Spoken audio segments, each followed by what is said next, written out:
List మొత్తం మారిపోయిందిగా.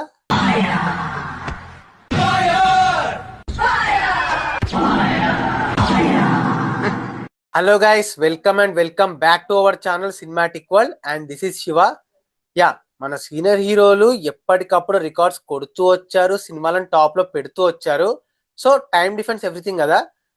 అంటే ఎందుకంటే బాస్ ఎప్పుడు యునానిమస్ గా రూల్ చేస్తూ సినిమాలను టాప్ లో పెడుతూ వచ్చాడు. బట్ ఇప్పుడు ఒక మంచి సినిమా కోసం ఈగర్లీ వెయిటింగ్ అందరం. సో ఇది పక్కన పెడితే ఎట్ ప్రెసెంట్ మన సీనియర్ హీరోస్ వి, ఓన్లీ సీనియర్ హీరోస్ వి టాప్ 10 మూవీస్ ఏంటి, ఎవరు ఎన్ని ఉన్నాయి, ఆ గ్రాసర్స్ ఏంటి, ఎవరు లీడింగ్ లో ఉన్నారు అనేది మాట్లాడుకుందాం. సో మన కంటెంట్ నచ్చితే లైక్, షేర్ అండ్ సబ్స్క్రైబ్ చేసుకుని జర హై కొట్టేసేయండి ప్లీజ్. సో 10th ప్లేస్ లో రీసెంట్ అఖండ 2. ఏంద్ర ఎక్కశెక్కాల ఇంకా రన్నే కంప్లీట్ కాలేదు, నువ్వు అప్పుడే ప్లేస్ డిసైడ్ చేసినావు అంటారా? ఇంకెంత రన్ అయినా, ఇంకో 10 రోజులు బాగా రన్ అయినా కూడా 9th ప్లేస్లో ఉన్న సినిమాని బీట్ చేయదు అఖండ 2. బోయా బాలయ్య క్రేజీ కాంబో, పైగా సీక్వెల్ అండ్ ఆల్సో మంచి హైప్. డిసెంబర్ లో పోస్ట్పోన్ అవ్వడం వల్ల కూడా కొంచెం టాక్ ఆఫ్ ది టౌన్ గా మారిన సినిమాకి మిక్స్డ్ టాక్ రావడం వల్ల బ్రేక్ ఈవెన్ కాక హిట్ అవ్వలేకపోయింది. సో లాంగ్ రన్ లో వరల్డ్ వైడ్ గా 59.8 కోట్ల షేర్ అండ్ 100.7 కోట్ల గ్రాస్ కలెక్ట్ చేసింది. 9th బాలయ్యస్ భగవంత్ కేసరి. ఈ ఏజ్ లో తనకి అప్రోప్రియేట్ రోల్ ఇది అండ్ కుమ్మేశాడు. నేషనల్ అవార్డు కూడా వచ్చింది సినిమాకి. చాలా మంచి లాంగ్ రన్. అసలు బాలయ్యకి ఈ రేంజ్ లాంగ్ రన్ పడతా అని చెప్పి నన్ను షాక్ చేసింది లిటరల్ గా. సో వరల్డ్ వైడ్ గా 72 కోట్ల షేర్ అండ్ 132 కోట్ల గ్రాస్ కలెక్ట్ చేసి మంచి సూపర్ హిట్ అయింది. 8th మళ్ళా బాలయ్యదే అఖండ సినిమా. తనకు ఒక రిడమ్షన్ లాగా మారి కంబ్యాక్ ఇచ్చి, ఎన్నో ఫ్లాప్స్ తర్వాత, ఎంతో ఆ బ్యాడ్ స్ట్రీక్ తర్వాత కంబ్యాక్ ఇచ్చి మళ్ళీ బాలయ్య బోయా హ్యాట్రిక్ కాంబోగా వచ్చి కరోనా టైంలో కూడా సూపర్ ఆడి 75 కోట్ల షేర్ అండ్ 133 కోట్ల గ్రాస్ కలెక్ట్ చేసింది. 8th ప్లేస్ లో ఉంది ఎట్ ప్రెసెంట్. 7th మళ్ళీ బాలయ్యదే వీరసింహారెడ్డి. సంక్రాంతి క్లాష్ లో వచ్చి అఖండ లాంటి సూపర్ బ్లాక్ బస్టర్ తర్వాత రిలీజ్ అయిన మంచి తో బిజినెస్ పెట్టిన, కొంచెం సినిమాకి మిక్స్డ్ టాక్ వచ్చినా కూడా ఆ గోపిచంద్ మల్లేని బాలయ్య కాంబో, పైగా గోపిచంద్ క్రాక్ తర్వాత సినిమా కాబట్టి క్లాష్ లో వాల్తేర్ వీరయ్యతో క్లాష్ లో ఉన్నా కూడా ఓపెనింగ్స్ ఫస్ట్ 3-4 డేస్ బాగా ఆడి లాంగ్ రన్ లో యావరేజ్ గా, లాంగ్ రన్ యావరేజ్ గా ఆడినా కూడా ఓవరాల్ గా 79.8 కోట్ల షేర్ అండ్ 134 కోట్ల గ్రాస్ కలెక్ట్ చేసి ఎట్ ప్రెసెంట్ 7th ప్లేస్ లో ఉంది. 6th Venky మామాస్ F2. ఒక నార్మల్ ఫ్యామిలీ ఎంటర్టైనర్ కి ఈ రేంజ్ లాంగ్ రన్ పడతాయని చెప్పి షాక్ అయ్యారు. వెంకీ మామకి ఫ్యామిలీ ఆడియన్స్ క్రేజ్ లెవెల్ ని మళ్ళీ ప్రూవ్ చేసింది. సో ఫస్ట్ ఓపెనింగ్స్ పెద్దగా రాకపోయినా 35 to 40 డేస్ అసలు ఏ మాత్రం హోల్డ్ తగ్గకుండా దంచి కొట్టింది. లాంగ్ రన్ లో 80 కోట్ల షేర్ అండ్ 128.4 కోట్ల గ్రాస్ కలెక్ట్ చేసింది. 5th మళ్ళీ బాలయ్యస్ డాకు మహారాజ్, మళ్ళీ సంక్రాంతి క్లాష్ లో వచ్చింది. దానికంటే సంక్రాంతికి వస్తున్నాం బాగా ఆడుతున్నా కూడా కొంచెం అండర్ పర్ఫార్మ్ చేసినా కూడా మంచి హిట్ అయి లాంగ్ రన్ లో 81.5 కోట్ల షేర్ అండ్ 136 కోట్ల గ్రాస్ కలెక్ట్ చేసింది. 4th బాస్ ఖైదీ నెంబర్ 150. మన టాలీవుడ్ లో ఫస్ట్ 100 కోట్ల షేర్ కలెక్ట్ చేసిన సీనియర్ హీరో సినిమా ఇది. అండ్ ఆల్సో టైర్ 1 ని కూడా ఇంక్లూడ్ చేసినా కూడా ఫస్ట్ బాహుబలి పక్కన పెడితే ఫస్ట్ 100 crore షేర్ ఇది టాలీవుడ్ లో. బాస్ గ్రాండ్ కంబ్యాక్ ఇచ్చి మళ్ళీ ఆయన లెవెల్ చూపించాడు. ఆయన క్రేజ్, ఆయన స్టార్డమ్ ఏం మాత్రం తగ్గలే అని చెప్పి మళ్ళీ ప్రూవ్ అయింది.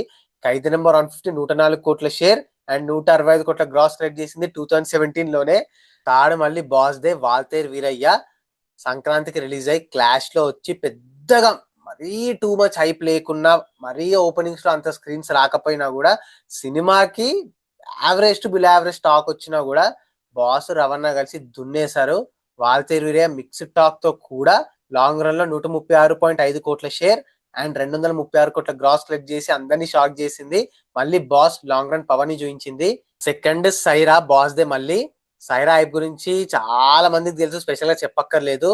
ఒక ఎట్లా అంటే ఒక బాహుబలి కాదు కానీ ఆల్మోస్ట్ ఆ రేంజ్ హైప్ లో ఉండే, పైగా పాన్ ఇండియా ట్రైలర్. ఖైదీ నెంబర్ 150 తర్వాత 2.5 years గ్యాప్ తీసుకునేసరికి బాస్ కి కొత్త రోల్ కాబట్టి, యూనిక్ రోల్ కాబట్టి ఆయనకి కొంచెం మస్త్ హైప్ ఉండే సినిమాకి. అదే హైప్ లో సినిమా నార్త్ లో పెద్దగా ఆడకపోయినా, మన దగ్గర కూడా మరీ అంత లాంగ్ రన్ రాకపోయినా చాలా మంది హైయెస్ట్ అని లేపింది అప్పుడు. ఆ టాక్ తో కూడా లాంగ్ రన్ లో 142 కోట్ల షేర్ అండ్ 240 కోట్ల గ్రాస్ కలెక్ట్ చేసి అప్పటికి అండ్ మొన్న లాస్ట్ సంక్రాంతి వరకు టాప్ లో ఉండే సీనియర్ హీరోస్ పరంగా. అండ్ టాప్ 1 వెంకీ మామ సంక్రాంతికి వస్తున్నాం. నాకు తెలిసి ఎవ్వరు ఎవ్వరు అసలు ఈ టాలీవుడ్ లో ఎవ్వరు ఎక్స్పెక్ట్ చేస్తుండరు ఈ రేంజ్ లో హిట్ అవుద్ది, ఈ రేంజ్ లో ఆడుద్ది సినిమా అని చెప్పి. అఫ్ కోర్స్ వెంకీ మామకి మంచి లాంగ్ రన్ ఉంటది, ఫ్యామిలీ ఆడియన్స్, పైగా సంక్రాంతి సీజన్ సంక్రాంతి అని చెప్పి టైటిల్ ఉంది కాబట్టి ఆడుతుందని తెలుసు, కొడుతుంది అనుకున్నా 100 కోట్ల దాకా. కానీ అసలు రీజనల్ పరంగా ఆల్ టైమ్ ఇండస్ట్రీ అవుతుంది అని చెప్పి అనుకోలేదు. ఆ లెవెల్లో కుమ్మింది. మరి సినిమా కూడా మరింత గొప్పగా ఏమి ఉండదు, బట్ ఓకే డీసెంట్ గా అప్పుడు ఫ్యామిలీ ఆడియన్స్ పుల్ వల్ల నడిచింది. వెంకీ మామకున్న ఫ్యామిలీ ఆడియన్స్ ఎవరికి లేరు, ఇప్పటిప్పట్లో రారు, అది ఫిక్స్, మళ్ళీ ప్రూవ్ అయింది. సంక్రాంతికి వస్తున్నాం, లాంగ్ రన్ లో 160 కోట్ల షేర్ అండ్ 300 కోట్ల గ్రాస్ కలెక్ట్ చేసింది. ఇది ఇప్పుడు అప్పట్లో సీనియర్ హీరోస్ పరంగా బ్రేక్ అవడం కష్టమే. ఏమో సంక్రాంతికి మనశంకర్ వరప్రసాద్ గారు టాక్ వస్తే కొట్టొచ్చేమో గానీ పెద్ద క్లాష్ ఉంది కాబట్టి చూడాలి. నాకైతే డౌటే, మీరేమంటారు?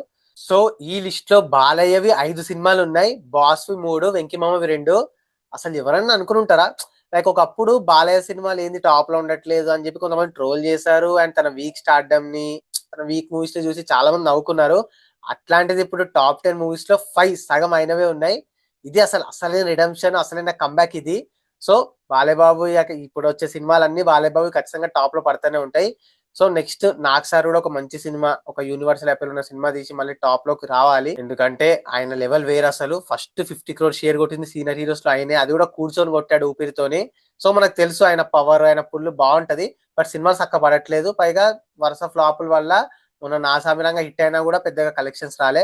సో నెక్స్ట్ వచ్చే సినిమాలతో మళ్ళీ కంబ్యాక్ ఇచ్చి వీళ్ళకి పోటీ ఇచ్చి టాప్ 10 లోకి రావాలని విష్ చేద్దాం. సో అది గైస్ మ్యాటర్, మన సీనియర్ హీరోస్ వి at present top grossers and films. మరి ఈ వీడియో పైన మీ ఒపీనియన్ కింద కమెంట్ చేసేసి మీరు థియేటర్లో చూసిన సినిమాల్ని అండ్ మీ ఫేవరెట్ మూవీస్ ని మెన్షన్ చేసేయండి. ఇంకో మంచి ఇంట్రెస్టింగ్ వీడియోతో మళ్ళీ కలుద్దాం. Bye, signing off, Team Cinematic world.